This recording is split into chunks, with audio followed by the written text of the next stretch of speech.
তাহলে আমি মনে করি আমাদের যে মৌলিক অধিকার আইন প্রণেতা হিসাবে সেটা আমাদের ক্ষুণ্ণ হচ্ছে, এবং এটা বারবার হচ্ছে মাননীয় স্পিকার। আসলে বিষয়টা হলো আমরা তো আইন প্রণেতা, আমাদের কাজ আইন প্রণয়ন করা।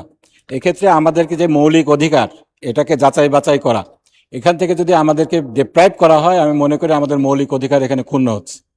উনি মাননীয় স্বরাষ্ট্রমন্ত্রী বললেন যে এখন আমাদের সুযোগ রয়েছে, এই আধা ঘন্টার মধ্যে 67টা অনুচ্ছেদ রয়েছে, এটা পড়ে কোথায় কোন, তারপরে আগের আইনগুলো এখানে দেওয়া হয়নি, যে 4টি আইন বিলুপ্ত করা হচ্ছে, তারপরে যে 2টা প্রতিষ্ঠান বিলুপ্ত করা হচ্ছে, এই 2টা প্রতিষ্ঠানের অর্গানোগ্রাম কিছুই আমরা জানি না।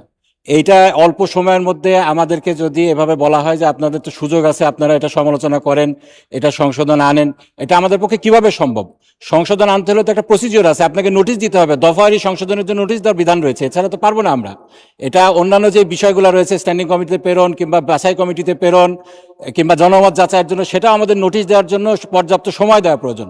কোনো সময় না দিয়ে এভাবে তাড়াহুড়া করে আপনারা যদি বিল পাস করার অনুমতি দেন, তাহলে আমি মনে করি আমাদের যে মৌলিক অধিকার আইন প্রণেতা হিসাবে সেটা আমাদের ক্ষুণ্ণ হচ্ছে, এবং এটা বারবার হচ্ছে মাননীয় স্পিকার।